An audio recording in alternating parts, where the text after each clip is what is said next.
čom je asi taký hlavný rozpor u nás tejto doby?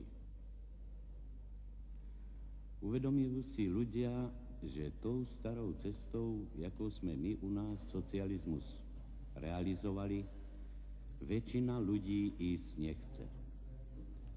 Tento negatívny prvok, toto negatívne konštatovanie, keď potom premietáme do pozitívnej formulácie programu, vznikajú už veľmi diferencované hlasy a veľmi diferencované skupiny tiež v našom obyvateľstve.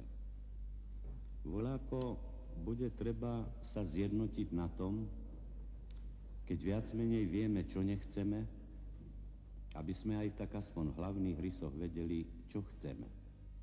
Ja si osobne myslím, že to, čo u nás prebieha, že je pokus o revolučnú zmenu.